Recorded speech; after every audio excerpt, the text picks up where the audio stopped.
메뉴는 오늘 안 왔습니다. 네.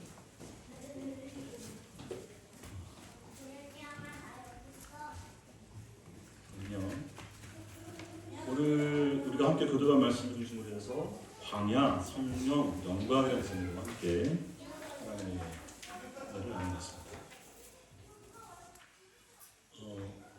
우리 친구 좀 어려워도 아래층에 가도 됩니다. 괜찮겠어요? 네. 광야에서라고 하는 그 노래가 있죠. 네.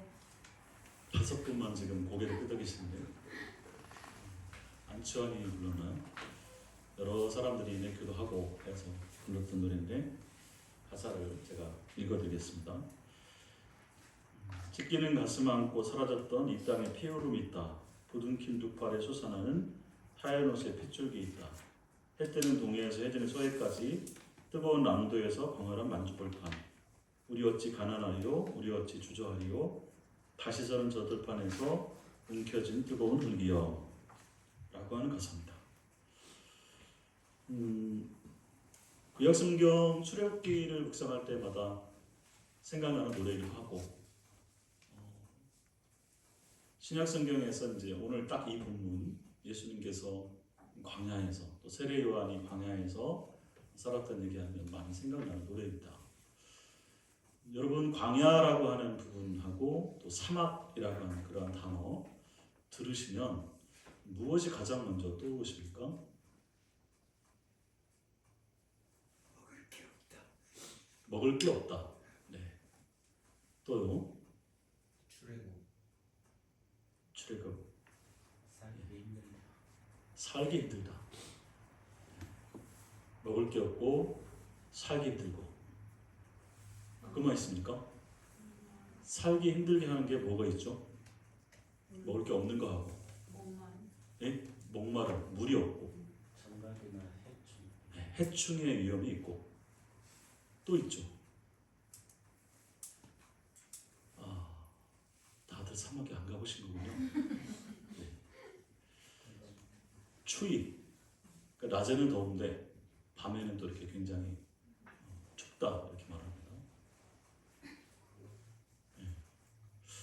거기서는 오아시스 같은 이런 곳이 없으면 오래 살 수 없는 곳이 이제 이 광야죠. 그래서 사람들이 우리 인생을 생각할 때 왜 성경에서는 하필이면 이 광야에서 이스라엘의 어떤 얘기들을 이렇게 많이 할까? 예수님께서 공생애를 시작하기 전에 그 앞에 그 길을 예비했던 세례 요한이 왜 하필이면 광야에서 시작하게 했을까? 구약 성경에서 나오는 그 이스라엘 백성들이 약속의 땅에 가기까지 걸었던 광야하고 여기 그 가나안 땅에서 세례 요한과 예수님께서 가끔 나가셨던 그 광야 조금 차이는 있겠죠. 그렇지만 방금 여러분께서 말씀하셨던 그런 척박함, 살기 힘듦, 여러 가지 많은 없음 이게 이제 존재하는 곳인데 그런 광야입니다. 왜 그 광야 이야기를 시작을 할까? 단도직입적으로 말하면 이 광야는 우리 인생의 어떤 실존, 그러니까 우리 사람들이 살아가는 모든 삶의 환경들을 압축해서 보여주는 것이 이 광야라고 표현을 합니다. 구약에서 거의 대부분의 배경이 광야고 신약에서도 마찬가지 광야에 있는 그 하나님의 사람들에 대한 이야기들로 가득합니다. 그곳에 이렇게 없어서 힘든 점들, 또 다른 어떤 해충이나 다른 위협들로부터 어려움을 당하는 것들, 거기에는 질병도 있고 또 다른 종족들의 어떤 공격도 있는 거고, 그리고 결핍하다 보니까 먹을 게 부족하다 보니까 다른 사람들을 돌아볼 여유도 없고 또 마음이 강팍해지다 보니까 사람 사이의 어떤 그런 갈등도 역시 문제가 되는 겁니다. 내가 살아야 되는데 나의 생존을 돌보다가 곁에 있는 심지어 가족들마저도 돌보지 못하는 그런 어떤 갈등, 이게 이 광야에서 생겨난 문제입니다. 그리고 좀 더 이렇게 확장해서 보면 우리 인생을 이 광야와 같다라고 표현을 합니다. 그래서 거의 대부분 노래 가사들을 보면 사람들의 어떤 글을 보면 인생이 질고와 같다. 인생이 삶이 뭐냐 이렇게 하면서 다들 우리 인생이 즐겁고 행복하고 풍성하고 뭐 이런 것들로 가득 찬 게 아니라 거의 대부분 결핍, 또 굶주림, 그리고 갈등, 아픔, 고통 이런 것으로 가득하다라고 말을 합니다. 인생이 70이요 강건하면 80이라도 모세는 모든 인생에 뭐가 가득하다고요? 개혁 개정으로 말해야 되니까 인생이 강건하면 70이요 아니 인생이 70이요 강건하면 80이라도 수고와 가득하다 이렇게 표현합니다. 그러니까 이 말은 우리 인생이 광야와 같다라고 하는 그런 표현들을 통해서 광야에서 일어나는 그러한 이야기를 통해서 하나님은 우리에게 뭔가를 좀 깨우쳐 주길 원하시는 거죠. 결론 중에 한 가지를 미리 말씀을 드리면 광야는 사람이 혼자 스스로 살아갈 수 없습니다.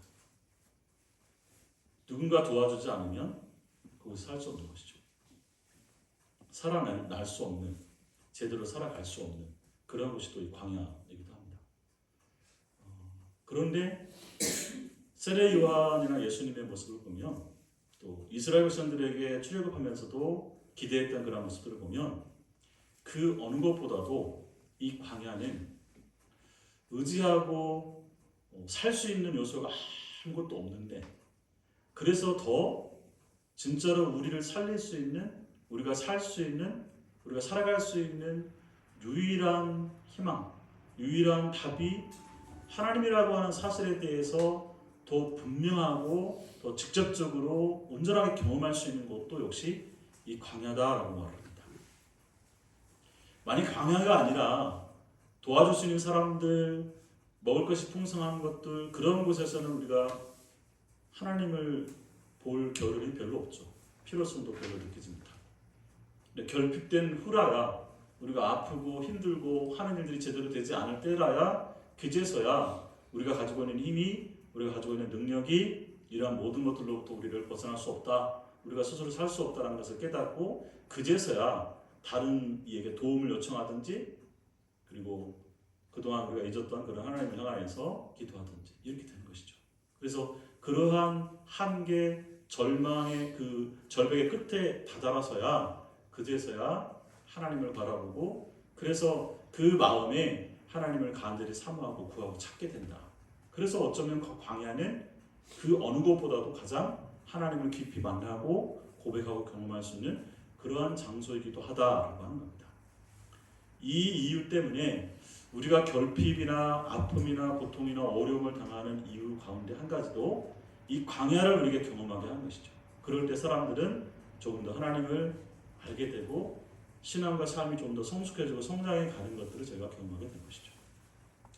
요즘 우리 아이들을 바라보면서 모든 것이 풍족한 그러한 환경 가운데 자라는 아이들을 바라보면서 이 아이들이 지적으로든 영적으로든 일반 삶에 있어서 이 광야를 지나야 되는데 어떻게 하면 이것을 경험하게 할 수 있을까 사실 많이 고민을 합니다. 아이들이 학교를 다니면서 공부할 때 힘들고 어려운 시간들 역시 광야의 한 가지입니다. 그런 것들을 거치지 않으면 아이들이 성장하지 않죠. 지적으로도 대학에 진출하게 되면 내가 그동안에 알고 있었던 가치관과 세계관이 흔들리는 것들을 많이 느끼게 됩니다. 그리고 부모님들이 연로와서 늙어서 더 이상 그분들이 가르치는 것들이 내가 아는 것보다 별로 특별하지 않다라고 생각되는 순간 역시 이들도 광야에 내몰린 것 같은 그런 시간을 갖게 되죠. 그러니까 이러한 일들을 저희가 직접적으로 주지는 못하지만 아이들은 반드시 그 과정을 거쳐야 어른이 되어가는 것이죠.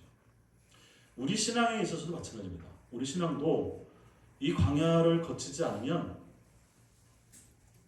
더 잘 믿고 더 하나님을 사랑하고 하나님께 더 거룩한 모습으로 되어갈 것 같죠? 네, 그렇지 않습니다. 그래서 지금부터 제가 성경에서 3이라고 하는 숫자가 되게 많이 나오는데요. 인간이 소위 말하는 죄를 범하는, 그러니까 우리 인생을 제대로 살아가지 못하는, 조금 더 우리 신앙 안에서 표현하면 우리가 하나님의 사람으로 제대로 살지 못하게 하는 그러한 요소들을 성경이 굉장히 많이 말을 하고 있습니다. 이 광야에서 우리가 하나님의 사람으로 제대로 살아가지 못하게 하는 굉장히 많은 얘기들을 하는데, 그 많은 얘기들 중에서 특별히 세 가지씩 얘기하는 게 있어요. 세 가지로.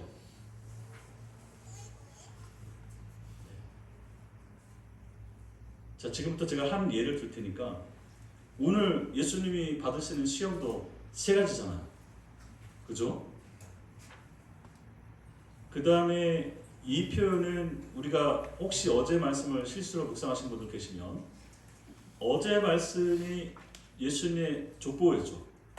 그 족보가 요셉부터 시작해서 거꾸로 올라가서 아담까지 갑니다. 그리고 나서 오늘 말씀으로 딱 이렇게 넘어오는 거예요. 이 얘기는 뭔가 앞에 아담 얘기를 하면서 이 예수님을 얘기를 한다는 것은 첫사람 아담의 얘기와 이 새 아담의 예수님의 얘기가 서로 연결되어 있다라고 하는 그런 의도가 있습니다. 그렇다고 한다면 첫사람 아담이 실패했던 그 요인, 그거를 세 가지로 표현합니다. 첫사람 아담이 실패했던 요인, 그의 아내가 처음 마귀에게 시험을 당했을 때 여자가 마귀의 말을 쭉 듣다가 진짜로 그 선악을 알게 하는 나무를 딱 보는 순간 이 세 가지 생각이 들었었죠. 기억나십니까? 네, 다 나왔습니다. 먹음직, 보암직, 탐스럽기까지 한다라고 하는 이 표현이 나옵니다. 여러분, 엘리야 이야기, 엘리야가 갈멜산상에서 바알을 숭배하는 사람들과 이렇게 대결해서 850대 1로 해가지고 통쾌하게 이겼죠. 그리고 났더니 이세벨이 저놈 잡아 죽여라. 예. 그 꼭 오늘날 어떤 놈들과 똑같이 그 부부 있잖아요. 아합과 이세벨. 그 이세벨이 이제 이 엘리야를 막 죽여라 이렇게 하니까, 그렇게 통쾌하게 이겼던 엘리야가 도망가죠. 어디까지? 저기 밑에 호레까지 도망갑니다. 거기 광야잖아요. 그곳에 가서 그 엘리야가 하나님한테 바위 틈에 머리를 박고 차라리 날 죽이라고 이렇게 했어요. 그때 엘리야가 당했던 그 세 가지 문제가 있습니다. 첫 번째는 일단 먹을 게 없어요. 그 다음에 너무나 많은 사람들이 막 이렇게 자기를 이렇게 잡으려고 하고 쫓아오니까 두렵죠. 아니 좀 전까지 850대 1로 이겼는데 난 별 볼일 없는 사람이야. 이렇게 다 모든 사람들이 나를 죽이려고 하니까 굉장히 자존감이 떨어져 버리죠. 그리고 이렇게 내가 살아서 뭐해? 라고 하는 생각을 갖게 되는 겁니다. 차라리 나를 죽이세요 라고 하는 거죠. 그런 세 가지 상황들이 역시 엘리야가 직면한 광야, 그 어려움들입니다. 시편 1편에 보면 시편 전체가 의인과 악인의 이야기로 이렇게 나눠져 있습니다. 의인의 길과 악인의 길. 전체가 다 그 얘기로 대조되어 있어. 그러면서 시편 1편에서 의인의 길과 악인의 길에 대해서 압축적으로 이렇게 말하는 것 중에 특별히 악인의 길 세 가지를 말합니다. 악인들은 이렇게 살아간다.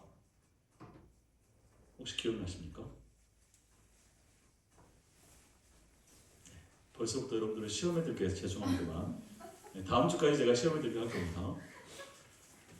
이 시편 1편 1편에 보면 복 있는 사람은 하면서 악인의 꾀, 죄인의 길, 오만한 자의 자리에 앉지 않는다 이렇게 말해요. 비슷비슷한 얘기 같은데 분명히 이 세 가지는 조금씩 다릅니다. 악인들의 꾀, 죄인들의 길, 오만한 자리의 자리. 이 세 가지가 악인들이 살아가는 삶의 방식이라고 말합니다. 지금 예수님께서 오셔서 했던 세 가지 시험 기억하시죠? 떡, 그 다음에 뭐예요? 권력을 주겠다. 그리고 나를 경배해라. 이렇게 세 가지 시험. 악인에게 죄인의 길 오만한 자의 자리. 먹음직, 보암직, 탐스럽기까지 한 거. 어떻게 좀씩 연결되는 것 같습니까? 엘리야가 당했던 시험들까지. 로마서에 보면 이거를 1장에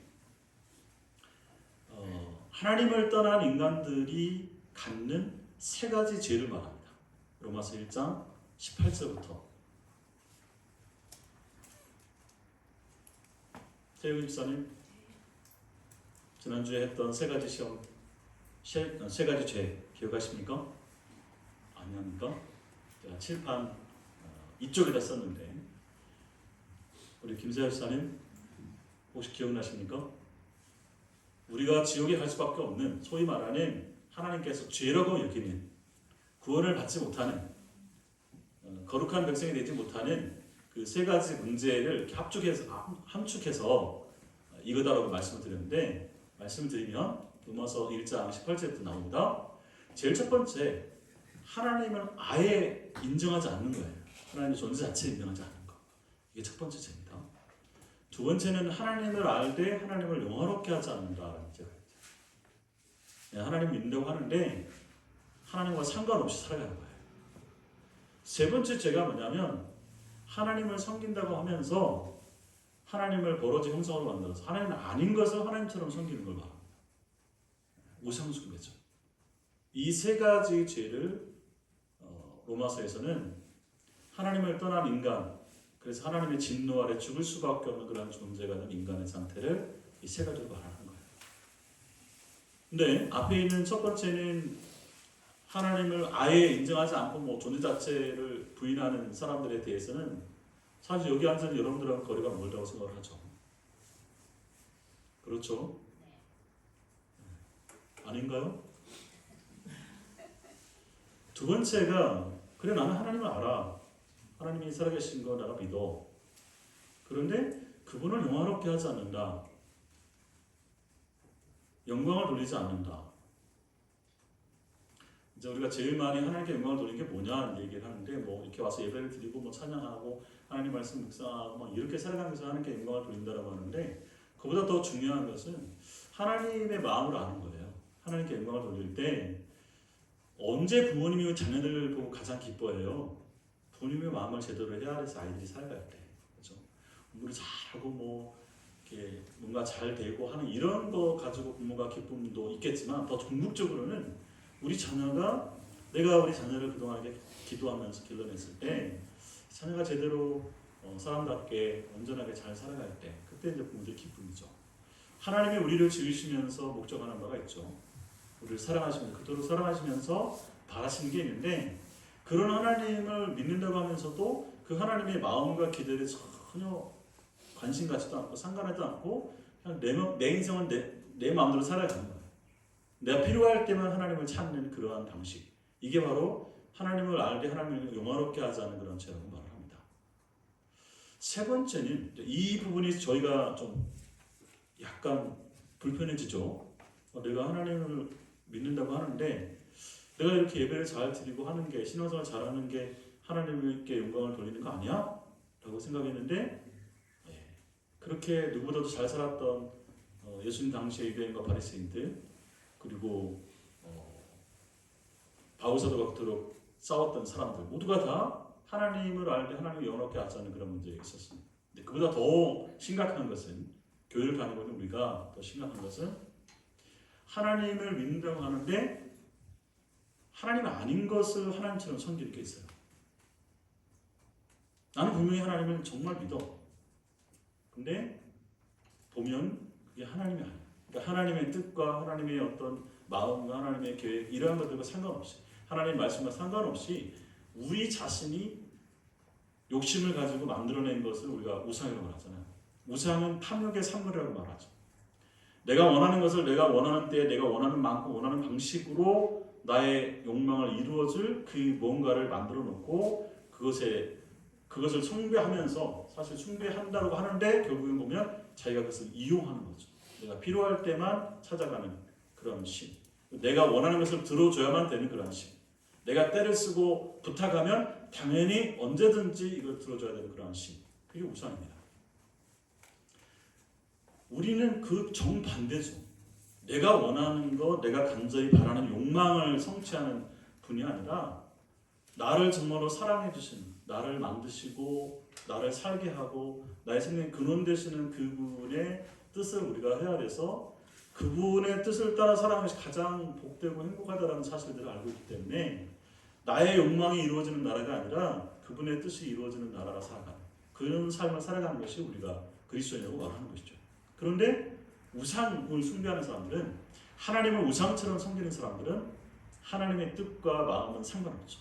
내가 원하는 것들을 이 신을 통해서 얻으려고 하는 것이죠. 그것이 바로 하나님의 우상처럼 섬기는 겁니다. 저희가 다음 주부터 이제 여러분들한테 정말 좋은 선물을 하나 드릴 겁니다. 거기에 보면 방금 제가 말씀드린 이런 부분을 좀 더 분명하게 알 수 있는 것을 경험하게 될 텐데요. 우리가 하나님을 이렇게 신앙을 살아가는 그런 삶의 상당한 부분들이 약간 왜곡되고 오역된 부분들이 있습니다. 내가 알고 있는 믿음이, 내가 알고 있는 신앙이, 내가 알고 있는 하나님이 우리가 그동안에 오랜 세월 동안 교회를 다니면서 배우고 들었던 그러한 분하고 그러한 것들하고 조금 다른 것들을 경험하게 돼요. 물론 그것을 보시면서 여러분들이 여기에서 했던 내가 들었던 얘기하고 비슷하네? 이걸 발견하면 저는 더 감사하고요.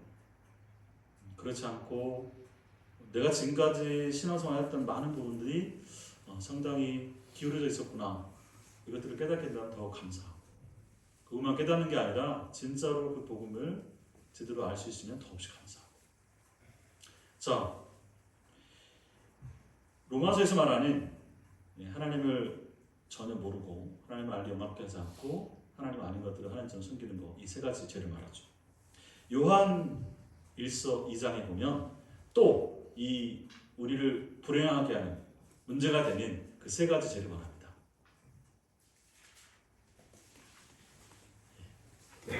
이 얘기하면 바로 나올 텐데, 육신의 정욕, 안목의 정욕, 이생이자.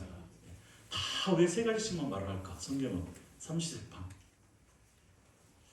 자, 그동안에 제가 이렇게 쭉 얘기했던 것들 다 보면 반복해서 말씀을 드리긴 했는데 공통점이 있죠. 욕심이 잉태한 즉 죄를 낳고 죄가 장성한 즉 사망에 이른다라고 하는 거죠. 인간이 불행하게 되는, 결국 인간이 하나님을 믿지 않고 하나님으로부터 떨어져 나가고 하나님과 관계가 파괴되고 불행하게 되는 그 모든 것들의 원인을 성경에서는 욕심이라고 말합니다. 자신의 정체성을 깨닫지 못하고 자신의 그 사명에 대해서 생각도 못하고 내가 누구인지를 제대로 알지 못하는, 그러면서 욕망을 따라서 탐욕의 어떤 그런 노예가 되어서 살아가는 그 삶이 우리를 결국 불행하게 한다. 선악을 태초에 아담이 그랬잖아요. 하나님께서 다 허용해 주시고 대리 통치하게 해주시고 다만 그분을 기억하는 그러한 것만 요청하셨는데 다 주셨잖아요. 모든 것을 다 줘요. 사랑해 주시고 허용해 주시고. 근데 자기가 하나님이 되고 싶은 욕심, 그렇죠? 그것이 모든 것들을 망쳐버린 것이죠. 그래서 방금 말씀드린 여러 가지 많은 내용들 쭉 보면 거의 대부분 우리가 우리의 분수를, 우리의 정체성을 알지 못하고 욕심을 부리는 데서부터 사실 모든 문제가 시작이 된다 이렇게 말합니다. 그러니까 저쪽 불교에서도 이런 그 욕망에 대한 부분들을 절제하도록 하는 것, 그런 훈련들을 하잖아요. 그것으로부터 우리 모든 인간의 고통이 시작된다. 자, 그런데 이 세 가지 시험만 성경에서 말을 하고 있다면 우리가 성경을 묵상할 이유가 없죠. 그렇지 않아도 내가 나를 잘 아는데 이렇게 하면서. 근데 성경을 봐야만 아는 게 있죠. 내가 율법이 만들어진 이유가 내가 그냥 살면 내가 잘 사는 것처럼 보여. 그러나 그 율법이라고 하는 거울 앞에 딱 서고 보면 내가 얼마나 기울어져 있는지, 내 얼굴에 뭐가 묻어 있는지, 내 옷에 무엇이 더럽혀져 있는지 우리가 알게 되는 거죠. 내가 먹는 거, 입는 거, 생각하는 거 이런 모든 것들을 우리가 말씀이라고 하는 그런 기준 앞에 서고 나서 보면 이 나라의 헌법이라고 하는 것이 이렇게 정해지고 나면 그제서야 내가 무엇이 문제인지를 알게 되는 것이죠. 율법이 있기 전에는 모르죠. 그러니까 양심의 법을 가지고 우리가 죄를 지었느냐 아니냐 이렇게 말을 하는 거니까. 그래서 우리가 성경을 보면 당연히 우리가 잘못된 부분들이 보여요. 그보다 더 그런 부분들만 기록해 놓은 거라고 한다면 그거 아니어도 우리가 그렇지 않아도 우리 마음에 찌는 게 참 많은데 우리가 신앙생활 하면서도 말씀을 묵상하라고 했을 때 말씀을 보면서 맨날 우리의 죄만 찾아내면 그 책 보고 싶겠습니까? 안 보고 싶겠죠. 우리가 이 성경을 상고하는 이유는 그러한 우리의 그 실존을 제대로 깨닫기도 하지만 동시에 거기서 사는 길을 우리가 발견할 수 있게 한 것이죠. 사는 길. 예수님이 첫사람 아담이 실패했던 그러한 일들을 그리고 이스라엘이 실패했던 그런 광야에서 삶을 제대로 그 삶을 실패하지 아니하고 이겨낼 수 있는 그러한 길을 우리에게 모범으로 보여주신 거죠. 광야에서 세 가지 시험을 받았던 이 40일 동안 40이라고 하는 숫자도 한 세대를 말합니다. 우리 인생 전체를 성경에서는 40이라고 하는 숫자로 표현해요. 이스라엘의 광야에서 40년 동안 있었던 그 여정들 그리고 모세가 광야에서 40일 동안 있었던 일들 거의 대부분의 성경에 있는 40은 전부 다 우리 전 인생을 함축적으로 표현하는 상징적인 숫자가 40이라고 하는 숫자예요. 40일 동안 예수님께서 광야에서 시험을 받으셨다는 하는 사실은 예수님의 공생의 그 3년의 기간 동안 그리고 예수님의 전 기간 동안 그 예수님 받았을 공격받았을 그리고 해결해야 될 어떤 그러한 문제에 대한 압축을 이 세 가지로 표현하는 것 뿐입니다.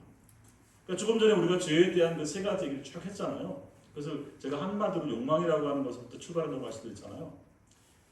이 세 가지로부터 다 파생되어진 어떤 그러한 문제들이 있는 거죠. 그래서 이거를 어떻게 하면 극복할 수 있느냐라고 하는 거죠. 예수님께서 이 세 가지 시험을 통해서 그것을 이겨내시는 그 말씀들은 대부분 신명기에 있는 말씀입니다. 거기 있는 말씀을 가지고 이제 우리가 물리쳤던 걸 다 기억을 하시죠. 자 그런데 예수님의 이 그 시험을 이기시는 그러한 방법이 이미 구약에서부터 계속 언급되어져 있고 예수님도 당연히 신명기 말씀 인용하셨습니다. 그런데 이거 외에도 그 광야에 있는 사람들에게 살 수 있는 그 방법을 또 역시 세 가지로 계속 말을 합니다. 혹시 여러분들 생각나는 세 가지 있으면 오늘 거 말고 한번 얘기해 보시겠습니까?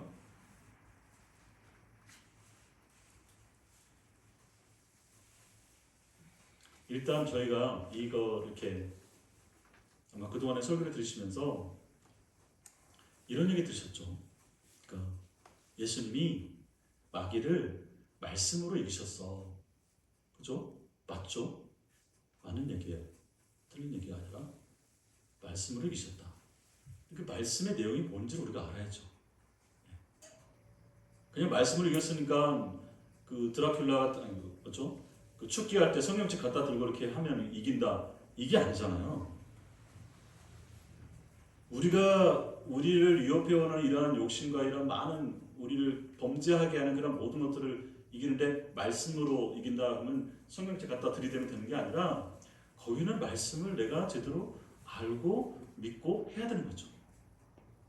그래서 그 성경에서 역시 또 창세기부터 요한계시록까지 이러한 세 가지 그 우리를 범죄하게 하는 그런 것들로부터 살아낼 수 있는 그것을 이겨낼 수 있는 극복해 나갈 수 있는 그런 길에 대해서도 이 말씀이라고 하는 것을 통해서 말을 하는데 그거를 또 세 가지 얘기하는 게 되게 많다고요. 제일 뒤에 우리 요한계시록부터 한번 얘기해 볼까요? 요한계시록을 보면 제일 첫 번째 1장에 이런 얘기를 합니다. 이 말씀을 뭐 하는 자, 뭐 하는 자, 뭐 하는 자가 복이 있다 이렇게 말합니다. 김준호 집사님, 요한계시록 혹시 읽어보신 적 있으십니까? 네. 가장 중요한 게 1장에서부터 5장까지인데 여기를 제대로 해석을 못하면 뒤에는 다들 망칩니다. 여기 보면 앞에 1장에 아예 그런 얘기를 해요. 이렇게 말해도 생각이 안 나십니까? 네, 김사희 씨님 맞습니다. 그거 읽는 자와 듣는 자와 그 가운데 기록한 것을 지키는 자가 복이 있다. 이 표현을 이제 우리 개인으로 생각하는데 사실 그 당시에는 지금 우리들처럼 성경책이 없어요. 두루마리고 그 두루마리도 일부의 사람들만 가지고 있는 거기 때문에 그래서 그 말씀을 읽고 듣고 지킨다라고 하는 것이 우리가 지금 이렇게 묵상하는 것처럼 생각하시면 안 되고요. 회중 가운데서 어떤 사람이 이것을 읽어줘요. 그러면 사람들이 그것을 듣습니다. 그리고 듣고 들은 대로 그 사람들이 그것을 이렇게 하게 하는 것이죠.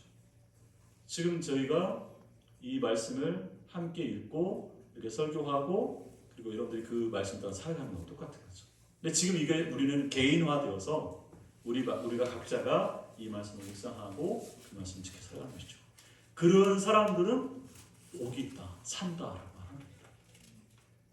그러면 구약 성경에서는 아브라함에게 하나님께서 이스라엘 백성들에 대한 정체성, 그러니까 이스라엘 백성들을 하나님께서 너희는 이런 사람이야라고 말하면서 한 표현이 세 가지가 있어요. 뭐냐면 보배로운 소유, 거룩한 백성, 제사장 나라. 이 세 가지는 이스라엘 백성들이 하나님께서 정말 그냥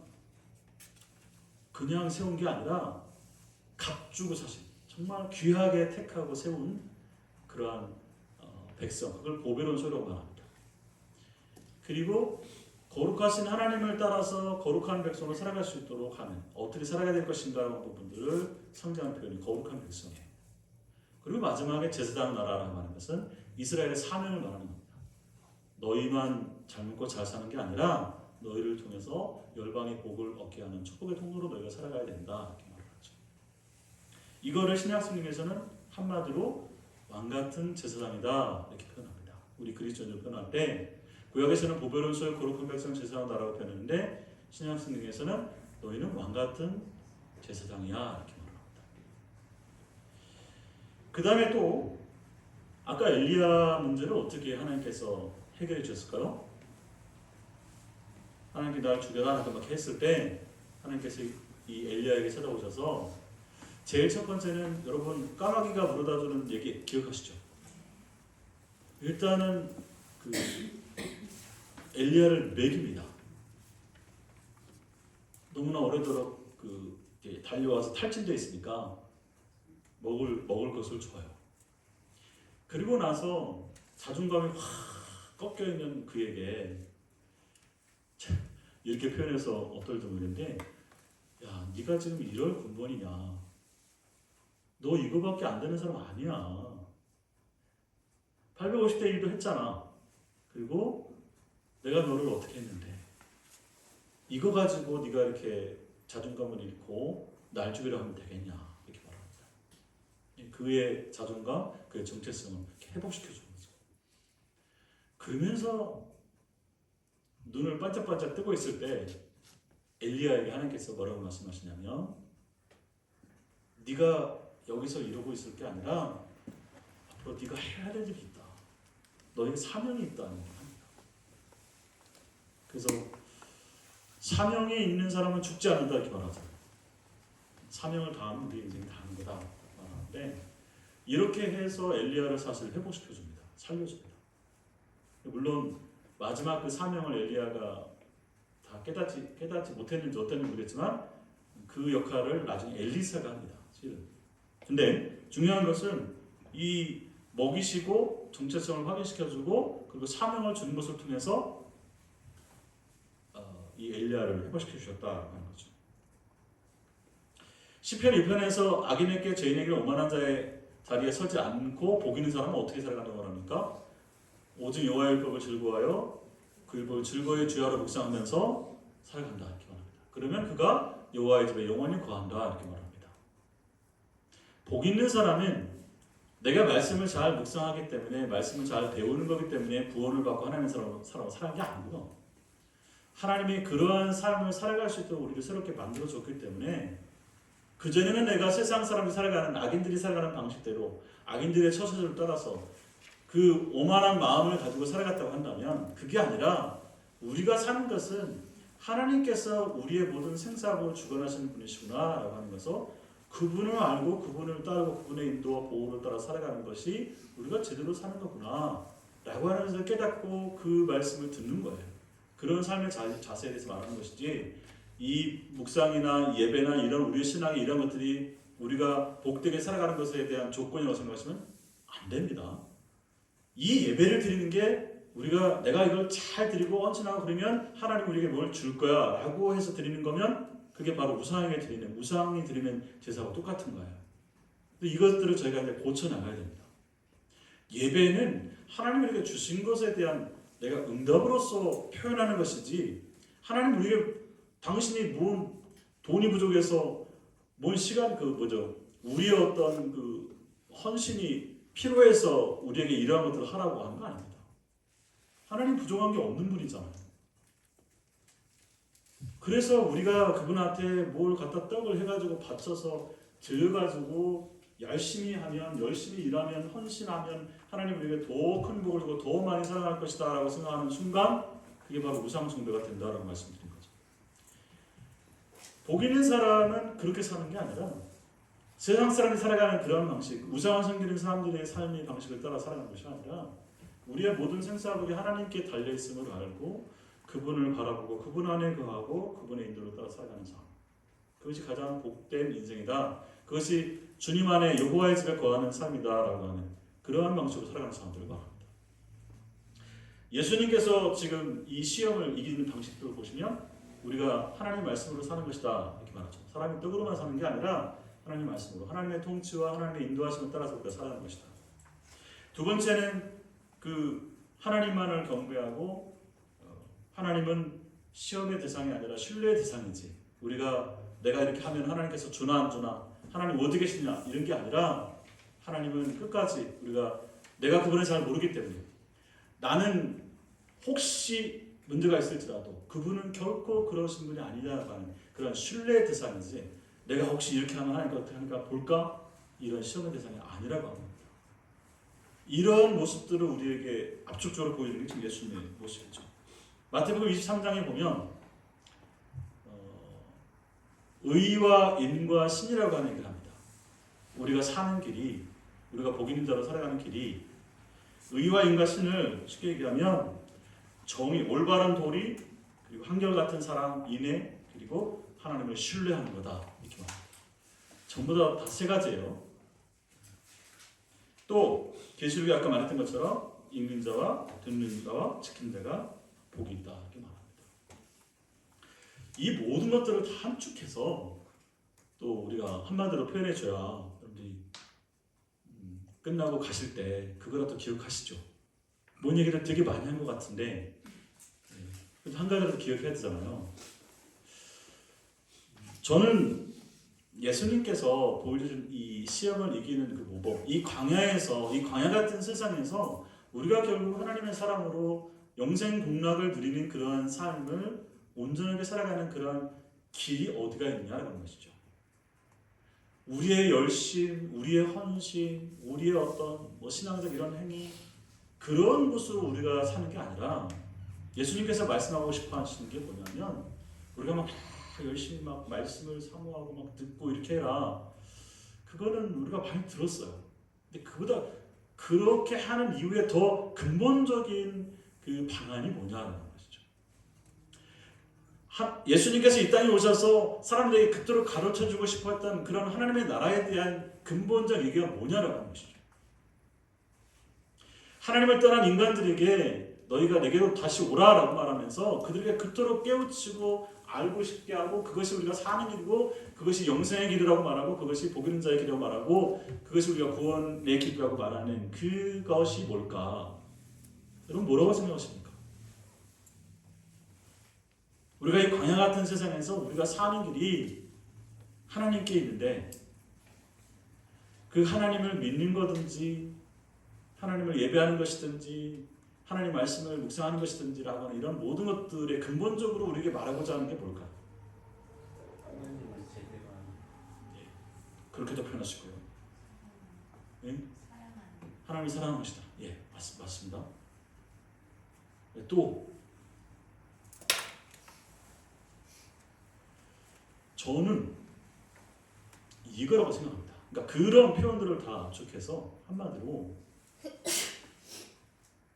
임마누엘입니다. 하나님 우리와 함께 계셔. 하나님 지금 여기 계셔.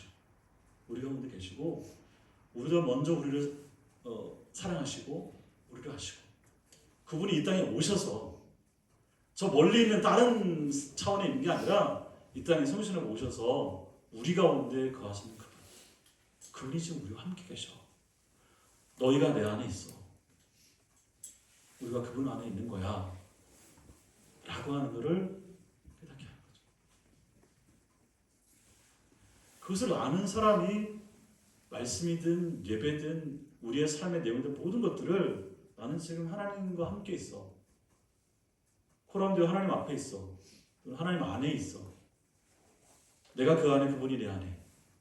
하나님 우리와 함께 계시다라는 사실들에 대해서 주님은 다른 표현으로 하나님 살아계셔라고 하는 표현을 했겠죠.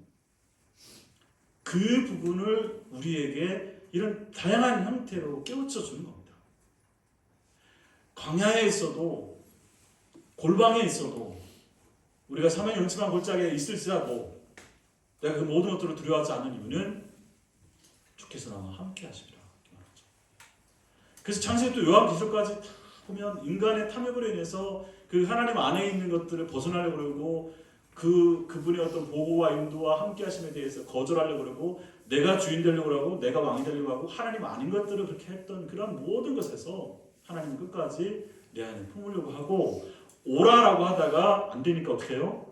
안 되니까가 아니죠. 하나님께 직접 우리 가운데 오시는 거죠. 그리고 지금도 우리에게 성령으로 함께 하면서 너희가 그래서 예수님께서 이 삶의 내용을 승리할 수 있는 그런 비결 중에 한 가지가 뭐냐라고 말했을 때 성령의 충만함을 들잖아요. 성령께서 예수님께서 보혜사 성령을 우리가 보내시면서 하신 말씀은 뭡니까? 예수님께서 마지막 지자기 파송하시면서 내가 세상 끝날까지 너희와 함께 하겠다고 말씀하셨고 성령을 통해서 깨닫게 하시는 게 뭡니까? 하나님이 어떤 분이신지 하나님 지금 우리와 함께 계시다는 사실을 깨닫게 하면서 그 하나님 안에서 우리가 살아갈 수 있는 그 길을 돕는 거죠. 그분이 우리에게 도와셔서 우리가 하나님의 사람으로 하나님과 더불어 함께 하나님과 동행하며 살아갈 수 있는 그 길을 도와준 거예요. 이러한 많은 어려움들, 위협들, 시험들, 미혹들이 있는데 그것을 능히 이길 수 있는 힘과 능력을 주시면서 내가 너희와 함께 있어 라고 말씀하시는 겁니다. 여러분 우리에게도 많은 시험이 있습니다. 어려움도 있습니다. 아픔이 있습니다. 적어도 그럴 때 우리는 어린아이들이 아무리 싸우고 아프고 울다 하더라도 양들이 스스로 먹이를 찾을 수 없고 그리고 많은 해충을 스스로 잡을 수도 없고 그리고 서로 간에 싸움이 있고 옆에 승냥이 같은 많은 것들이 이렇게 달려든다 하더라도 스스로는 그 문제를 해결할 수 없잖아요. 그래서 양들이 있는 그 네 가지 문제에 공통적으로 이걸 말합니다. 스스로 눈이 어두우니까 양식을 찾을 수 없대. 그리고 자기 몸에 있는 해충을 원숭이처럼 원숭이가 물론 그 잡는 게 소금이라고 하더라고요. 땀. 이를 잡아주는 게 아니고 원숭이가 서로 이렇게 잡아주잖아요. 이렇게 하면서 그러면서 이렇게 뭘 주워 먹어요. 나는 그 이를 먹는 줄 알았어. 근데 그게 아니라 그 몸에 있는 소금기를 이렇게 먹는 거래요. 그러면 해충도 먹겠죠.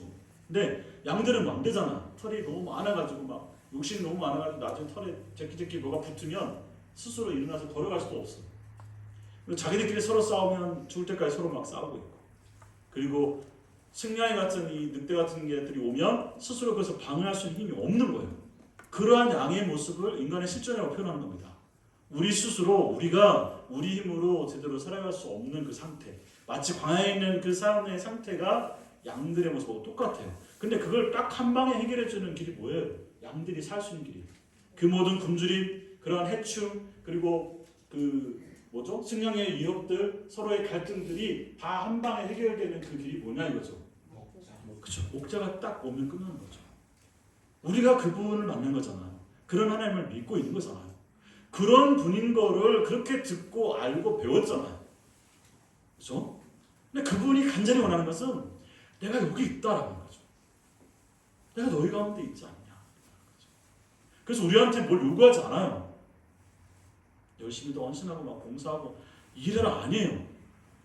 나는 아무리 열심을 내도 하나님의 마음이 들겠어요? 아니에요. 우리 자녀들이 아무리 뭔가 잘해도 시원찮아 보이죠. 똑같아요. 하나님 우리 바라보실 때 우리가 아무리 의인처럼 뭐 거룩한 척 다 해봐도 우리는 그럴 수 없다라고 하는 게 성경에서 말하는 거예요. 우리 한계예요. 그러나 그런 너희를 내가 먼저 사랑하고 먼저 손내밀고 변함없이 끝까지 영원토록 내가 너희를 사랑하고 너희를 품고 너희와 함께 하겠다라고 말씀하시는 게 성경에서 말하는 이 광야에 있는 우리에게 살 길을 주신 그 주님이 우리에게 말씀하시는 겁니다. 이 광야에서 성령께서 우리에게 이 영광의 길을 지금 말씀해 주시고 예수님의 세 가지 시험은 바로 우리에게 임마누엘 그분이 무엇인지를 제대로 깨닫게 해주는 것입니다. 사랑하는 우리 성도 여러분, 주님이 우리와 함께 하십니다. 이 믿음으로 이 광야 같은 여정을 주님과 함께 온전히 살아가시기를 주의 이름으로 축원합니다. 하나님 고맙습니다. 오늘 이 시간에도 우리에게 하나님 말씀을 통하여서 우리 하나님의 우리와 함께 하심과 우리의 모든 삶을 인도하시고 보호하시고 지키시고 사랑하시는 것인 줄 다시 한번 확인하게 됩니다. 듣게 됩니다. 이제 우리의 읽고 들음이 우리의 마음 가운데 심겨져서 믿음을 더해 주시고 이 믿음으로 우리가 허락하신 그러한 삶의 자리들을 거룩하고 온전하게 복 있는 자로 그리고 하나님의 거룩한 사람으로 잘 살아갈 수 있는 힘과 능력으로 덧입혀 주옵소서. 여기는 우리 모든 광야 사랑의 가족들과 그들의 가정과 그들의 일터와 모든 삶의 자리에서 그렇게 임마누엘 주님과 온전히 살아가는 함께 동행을 살아가는 그런 우리 모든 가족들이 될 수 있도록 인도하여 주시옵소서. 믿사옵고 이 모든 삶들을 가능하도록 한 우리 주님을 바라보며 우리가 날마다 주의 말씀을 상고하는 것은 주님이 우리와 함께 계시다는 사실들과 우리를 향하여서 아낌없이 베푸신 그러한 사랑의 인도하심이 있다는 사실을 믿고 날마다 그 길을 잘 행할 수 있도록 하나님 함께하여 주옵소서. 오늘도 함께 예배하면서 우리의 몸과 마음과 뜻과 정성을 다해서 주님 앞에 감사를 드립니다. 우리의 모든 소유의 주권도 주님께 있음을 고백하오며 또한 귀한 예물도 함께 드립니다.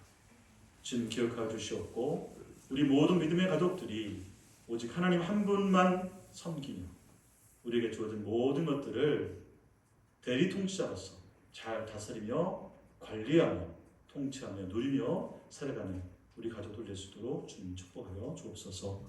귀한 주님 앞에 간절히 주님 앞에 구원드리오며 예수님의 이름으로 기도드립니다. 지금 우리 예수 그리스도의 은혜와 하나님 아버지 크신 사랑과 성령님의 위로 교통 충만케 하시니 여기 있는 모든 무리들 머리머리 위와 저들의 가정과 일터와 이민족과 땅끝까지 복음을 증거하는 주님의 귀한 종들의 그 공동체 위에 영원토록 함께 있을지어다. 아멘.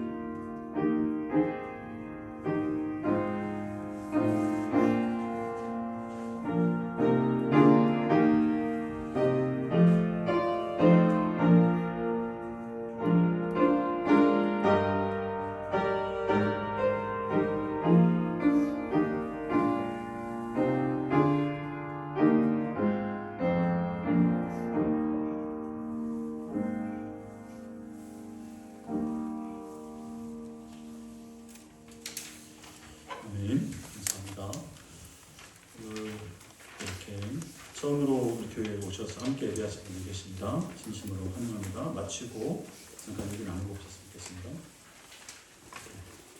길을 비켜주면 안 되는데. 네, 감사합니다.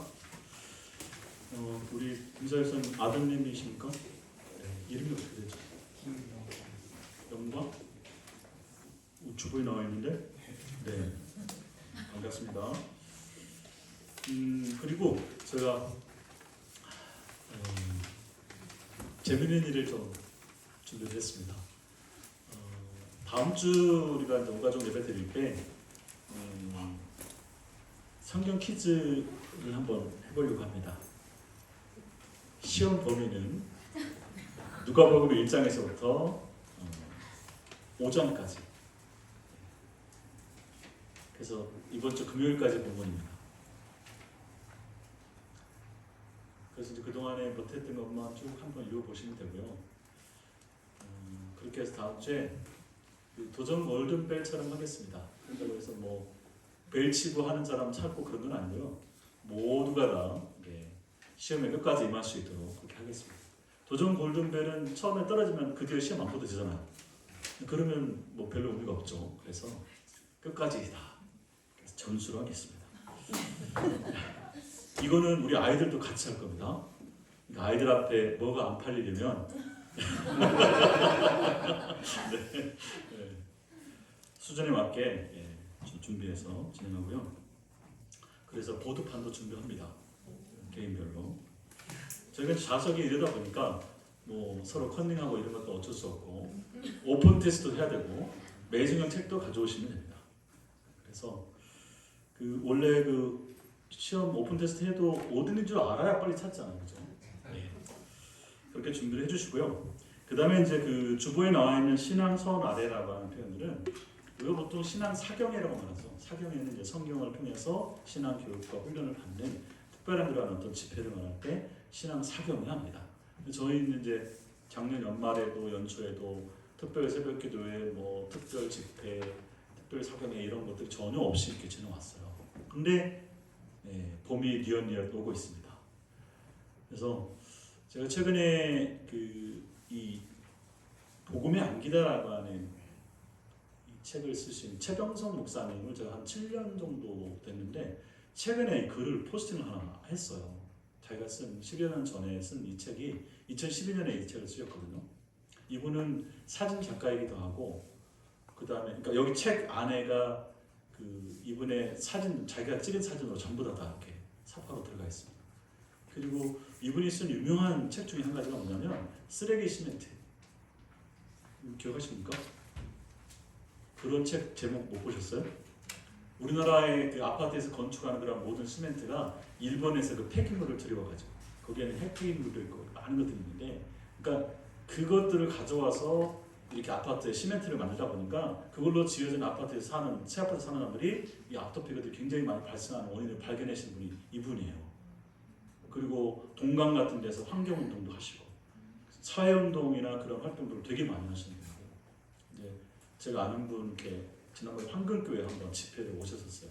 그때는 몰랐어요, 이런 분인 줄. 근데 제가 이제 이분이 자기가 쓴 이 책이 정말 많은 사람에게 좀 읽혀져서 도움을 주었다 했는데, 제가 일부러 이제 예전에 사놓은 책인데 다시 봤어요. 그랬더니 딱 지금 우리 성도들에게 필요한 책이더라고요. 그래서 총 17장으로 되어 있는데 5개로 나눠져 있습니다. 거기 보시면 5부로 되어 있죠. 그래서 제가 이제 다음 주에, 이번 주에 책이 와서 다음 주 주일날 제가 드릴 건데, 혹시 마음이 급하면 중간에 오셔서 책이 와 이렇게 미리 가셔도 됩니다. 그래서 한 주에 1부씩 봐서 3월 마지막 주까지 이렇게 하려고 합니다. 그래서 이거를 하는 방식은 이제 다음 주에도 설명을 드리겠지만 한 주에 한 부씩만 읽으시고 그 1부는 3장, 2부는 4장 이렇게 돼 있잖아요. 그래서 한 장에 한 장씩 한 개씩이니까 3부가 있으면 3장이 있으면 3가지, 4장이 있으면 4가지 씩을, 그게 감동이 되었든 내용에 대한 새로운 이해가 됐든 아니면 어떤 질문이 되었던 3가지씩을 우리 밴드에 올려주신 겁니다. 이해되셨죠? 네.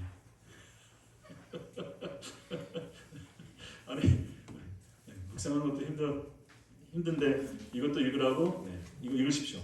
근데 정말 이렇게 책이 우리 생각보다 더 훨씬 쉬워요. 걱정하지 마시고 이렇게 보시면 술술술 익혀지는데 몇 번 저도 울컥했습니다. 그래서 충분히 우리 가족들에게 찐 복음이 뭔지 정말 제대로 이렇게 좀 들을 수 있으니까 정리하시는 좋은 기회가 될 거라 생각하고 그래서 이 책은 우리가 이제 교회 준비해서 이렇게 배포하는 걸 하겠습니다. 이거는 어른들에게만 해당이 되고요.